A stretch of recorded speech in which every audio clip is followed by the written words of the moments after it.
पिछले चैप्टर में तुमने सीखा कि हीरो कंटेंट ग्रोथ लाता है और हब कंटेंट ऑडियंस को साथ रखता है। पर अगर तुम सिर्फ इन्हीं दो पे जिंदा हो तो तुम एक ऐसी ट्रेडमिल पे दौड़ रहे हो जहां रुकने का मतलब है तुम्हारे कंटेंट क्रिएशन करियर की मौत। जिस दिन तुमने वीडियो डालना बंद किया तुम्हारे चैनल की रीच जमीन पे गिर जाएगी। तुम ऐसी आमदनी पे डिपेंडेंट हो जो तुम्हारी करंट एक्टिव मेहनत पे चल रही है। पर एक असली स्मार्ट क्रिएटर वो नहीं होता जो सिर्फ एक्टिव मेहनत करे। एक असली स्मार्ट क्रिएटर वो होता है जिसका कंटेंट उसके लिए तब भी काम करे जब वो चैन की नींद सो रहा हो। और यही एंट्री होती है तुम्हारे तीसरे और सबसे पावरफुल लॉन्ग टर्म वेपन की, द हेल्प कंटेंट। इस चैप्टर में हम बात करेंगे एक ऐसे कॉन्सेप्ट की जिसे 90% नए क्रिएटर्स बोरिंग समझकर इग्नोर कर देते हैं। और इस चैप्टर का आधा हिस्सा हम SEO यानी सर्च इंजन ऑप्टिमाइजेशन को समझने में लगाएंगे, क्योंकि बिना SEO समझे हेल्प कंटेंट का कोई मतलब नहीं है। पर पहले मैं तुम्हें एक कहानी सुनाता हूं, मेरी अपनी कहानी, जिससे तुम्हारा दिमाग खुलेगा कि डॉट से डॉट कैसे कनेक्ट होते हैं। लोग आज प्रोफेसर ऑफ हाउ की सक्सेस देखते हैं, उन्हें लगता है कि मैं पहले दिन से ही वायरल हो गया था। रियलिटी बहुत अलग है, बहुत ब्रूटल है। कंटेंट क्रिएशन में आने से पहले मेरी एक बिल्कुल अलग दुनिया थी। 2016, 2017, 2018 और मिड 2019 तक, यानी 3.5 साल मैंने SEO और डिजिटल मार्केटिंग में घिसकर काम किया था। मैं अपनी खुद की वेबसाइट चलाता था। मैंने डीपली सीखा था कि गूगल का एल्गोरिदम कैसे काम करता है, लोग इंटरनेट पे क्या सर्च करते हैं और अपने कंटेंट को सर्च रिजल्ट्स में टॉप पे कैसे लाया जाता है। मुझे SEO की रग रग पता थी। यूट्यूब के SEO की बात नहीं कर रहा, गूगल,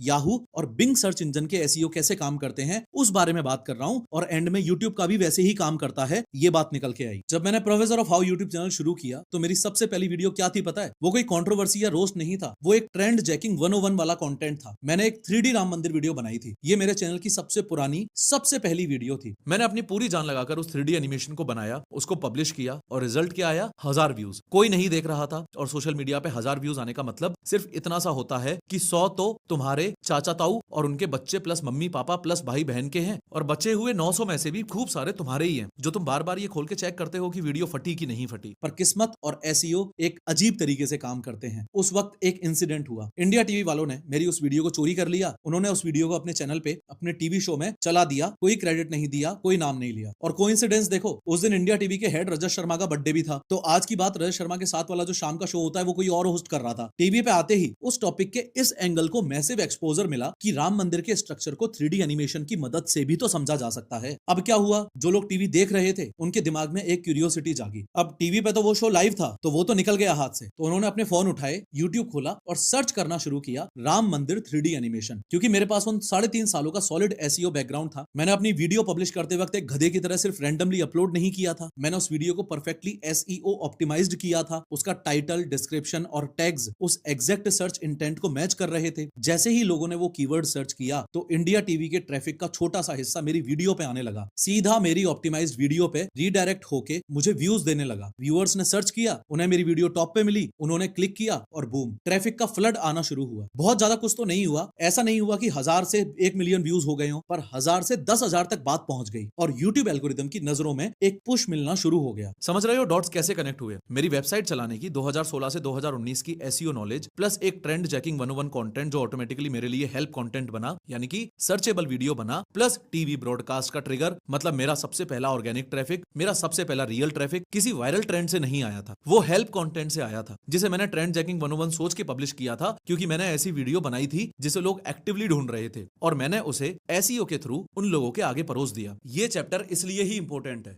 क्योंकि बहुत सारे क्रिएटर्स को ये लगता है कि यूट्यूब की असली ऑर्गेनिक ग्रोथ सिर्फ और सिर्फ रिकमेंडेशन से आती है, यानी कि उसके होम पेज और ब्राउज फीचर्स वाले सेक्शन से आती है। गलत, क्योंकि कभी कभी तुम्हारा first serious organic door search से भी खुलता है, और जब लोग सर्च करके तुम्हें पाते हैं तो तुम एज अ क्रिएटर एल्गोरिदम की मर्जी पर डिपेंडेंट नहीं रहते, तुम डिमांड कैप्चर मोड में आ जाते हो। तो हेल्प कंटेंट आखिर है क्या? सिंपल, हेल्प कंटेंट का मतलब है एवरग्रीन सर्चेबल कंटेंट। ये वो कंटेंट है जिसकी कोई एक्सपायरी डेट नहीं होती। ट्रेंडिंग टॉपिक्स हीरो कंटेंट की तरह, आग की तरह होते हैं। आज ट्रेंड है तो चल रहे हैं, लेकिन कल राख भी बन जाएंगे। पर हेल्प कंटेंट एक ऐसी फिक्स्ड प्रॉपर्टी है जो तुमने इंटरनेट पे खरीद ली है। ये तुम्हें सालों साल व्यूज और एडसेंस की आमदनी देता रहेगा, चाहे तुम अगले 6 महीने तक काफी कम कंटेंट डालो तो भी। Help content mainly how to या ट्यूटोरियल वीडियोस भी हो सकती हैं, जहां ऑडियंस को कोई प्रॉब्लम होती है और तुम उनको सॉल्यूशन दे रहे होते हो। जैसे how to save income tax in India, how to turn on night mode on iPad, how to connect a wireless printer to Windows 11, stock market for beginners in Hindi, how to edit reels on Premiere Pro. ध्यान से समझो, अगर मैं सुबह उठकर normal YouTube scroll कर रहा हूं तो यूट्यूब के एल्गोरिदम मुझे अचानक से टैक्स सेविंग टिप्स की वीडियो नहीं दिखाएगा, अनलेस मैं रेगुलरली फाइनेंस देखता हूँ। ऐसी वीडियोस लोग अपने फीड में रैंडमली नहीं देखते, लोग ऐसी वीडियोस को एक्टिवली सर्च बार में टाइप करके ढूंढते हैं। ये है सर्च और रिकमेंडेशन का फर्क। रिकमेंडेशन में प्लेटफॉर्म तुम्हारे कंटेंट को पुश करता है, होम फीड में, सजेस्टेड वीडियोस में, शॉर्ट्स फीड में एक्सप्लोर करवाता है लोगों के लिए। वहां प्लेटफॉर्म गेस कर रहा होता है कि तुम क्या देखना चाहोगे, पर सर्च में यूजर खुद इंटेंट डिक्लेयर करता है। वो सर्च बार में लिखता है कि tax saving tips, how to use iPhone night mode, best budget mic for podcast. ये पैसिव इंटरेस्ट नहीं है, ये एक्टिव नीड है। और यही वजह है कि हेल्प कंटेंट इतना पावरफुल है। रिकमेंडेशन का व्यूअर कभी कभी कैजुअल होता है, पर सर्च का व्यूअर इंटेंशनल होता है। इंटेंशनल व्यूअर का मतलब स्ट्रॉन्गर नीड, ज्यादा पेशेंस यूजफुल कंटेंट के लिए, टॉपिक की लॉन्गर शेल्फ लाइफ और फ्यूचर यूजर्स से रिपीटेड डिमांड। इसीलिए हेल्प कंटेंट सालों तक काम करता है। सोचो, रात को 3 बजे जब तुम सो रहे हो, चैन की नींद सो रहे हो, तब भी किसी ना किसी का दुनिया में प्रिंटर खराब हो रहा होगा। उस समय पे वो बंदा तुम्हारा विंडोज का ट्यूटोरियल देख रहा होगा और चुपचाप से तुम्हारी जेब में पैसे डाल रहा होगा। तुम्हारा ट्रेंडिंग वीडियो एक हफ्ते में 10 लाख व्यूज लेके आया और उसके बाद में मर गया।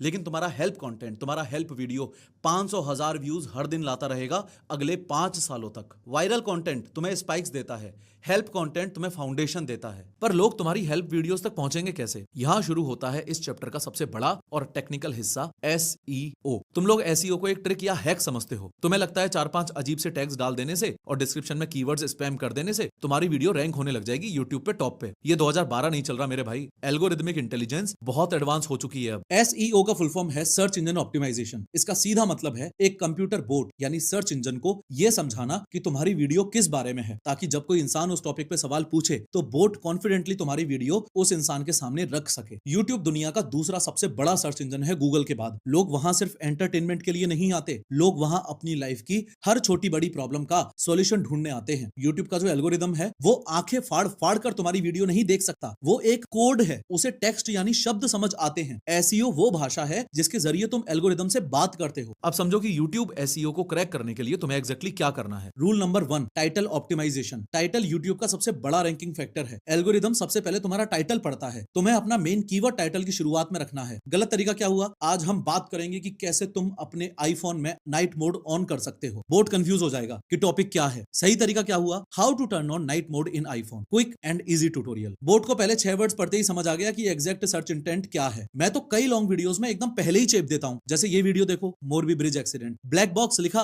फिर आगे की बात, ई रिक्शा लिखा फिर आगे की बात, अरावली लिखा फिर आगे की बात। और सबसे बड़ी गलती ये होती है कि क्रिएटर वीडियो बनाता है और टाइटल रखता है मेरी अमेजिंग टैक्स स्ट्रेटेजी। अब मुझे एक बात बताओ, क्या हिंदुस्तान का कोई आम आदमी यूट्यूब पे आकर सर्च करेगा मेरी अमेजिंग टैक्स स्ट्रेटेजी? नहीं, वो सर्च करेगा how to save tax under new regime 2026 या best saving tips in India. इन्हें कीवर्ड्स कहते हैं। तुम्हें वो शब्द यूज करने हैं जो पब्लिक टाइप कर रही है, ना कि वो शब्द जो तुम्हारे दिमाग में कूल लग रहे हैं। रिसर्च कैसे करें? तुम्हें किसी महंगे पेड टूल की जरूरत नहीं है। यूट्यूब का ऑटोफिल तुम्हारा सबसे बड़ा हथियार है। यूट्यूब के सर्च बार में जाओ और टाइप करो हाउ टू सेव टैक्स, उसके बाद एंटर मत दबाना। यूट्यूब खुद तुम्हें नीचे 10 सजेशंस देगा जो लोग सबसे ज्यादा टाइप कर रहे हैं और सर्च कर रहे हैं। उन सजेशंस को उठाओ, वो तुम्हारी पब्लिक की एक्चुअल भाषा है। Rule number 2, description. ज्यादातर क्रिएटर्स अपने डिस्क्रिप्शन में सिर्फ अपने इंस्टाग्राम का लिंक चिपकाते हैं और छोड़ देते हैं। ये सबसे बड़ी बेवकूफी है। डिस्क्रिप्शन का पहला पैराग्राफ यानी स्टार्टिंग के 2-3 लाइंस एसईओ के लिए सबसे क्रिटिकल होते हैं। आपका चैनल छोटा है या शुरुआत है तो एसईओ की स्ट्रेटेजीज बहुत एग्रेसिवली फॉलो करनी होती हैं। अगर बड़े लेवल पे है जैसे professor of how YouTube channel, तो सब चलता है क्योंकि अब ऑडियंस बन चुकी है। यूट्यूब सर्च रिजल्ट्स में टाइटल के ठीक नीचे डिस्क्रिप्शन के ये 2 लाइंस दिखती है। एल्गोरिदम इन लाइंस को स्कैन करता है कॉन्टेक्स्ट समझने के लिए। अपने मेन कीवर्ड और सेकेंडरी कीवर्ड्स को एक नेचुरल सेंटेंस में पिरोकर यहां लिखना होता है। Rule number 3, file name. ये वो छोटा सा ऑप्टिमाइजेशन स्टेप है जिसे लोग लिटरली हंसते हंसते इग्नोर कर देते हैं। तुमने अपनी वीडियो का फाइनल रेंडर निकाल लिया, क्या तुम्हारे एडिटर ने उस फाइल का नाम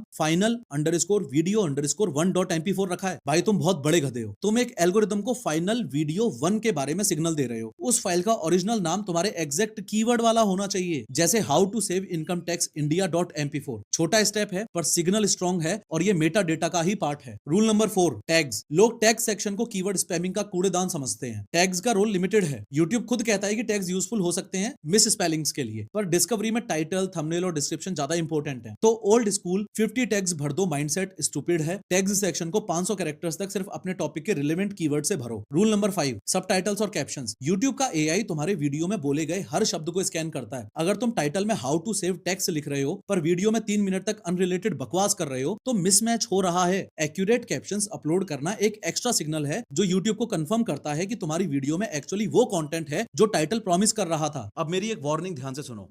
अगर एसईओ लगा दिया तो सब हो गया क्या? नहीं, ऐसा नहीं है, ये गलत है। तुमने एक वीडियो बनाई how to repair laptop battery, तुमने उसको पूरी दुनिया का बेस्ट एसईओ लगाकर रैंक 1 पे बिठा दिया। टाइटल फाड़ू था, लोग सर्च कर रहे हैं, लोग टॉप पे तुम्हारी वीडियो देखकर क्लिक भी कर रहे हैं, यानी हाई सीटीआर। पर जैसे ही लोगों ने क्लिक किया तुम्हारी वीडियो एकदम रद्दी निकली, ऑडियो खराब, तुम 5 मिनट तक हेलो दोस्तों मेरा नाम फलाना ढिमका है ये सब कर रहे हो और लैपटॉप बैटरी के बारे में बात ही नहीं कर रहे। इंसान फ्रस्ट्रेट होकर वीडियो 15 सेकंड में छोड़ देगा। इसे कहते हैं लो रिटेंशन। एल्गोरिदम ये डिटेक्ट करेगा, एल्गोरिदम की इंटेलिजेंस एसईओ टैग्स से बड़ी है, आइडिया और टॉपिक टॉप पे है, फिर सीटीआर है, फिर एवरेज व्यू ड्यूरेशन है और लास्ट में एसईओ। तुम्हारा गोल होना चाहिए कि सब कुछ 10 on 10 हो, क्योंकि सिर्फ एसईओ 10 on 10 करके रिटेंशन को खराब कर दोगे तो एल्गोरिदम देखेगा कि लोग क्लिक तो कर रहे हैं पर वीडियो देख नहीं रहे। इसका मतलब इसने एसईओ को मैनिपुलेट किया है पर कंटेंट घटिया है। वो 1 सेकंड में तुम्हारी वीडियो को टॉप रैंक से पटक कर पेज 2 पे या पेज 3 पे फेंक देगा और यहां से सैडली तुम्हारी वीडियो कभी वापस नहीं आएगी। तो याद रखो, एसईओ तुम्हारी दुकान पे कस्टमर लाके खड़ा करने का काम कर सकता है,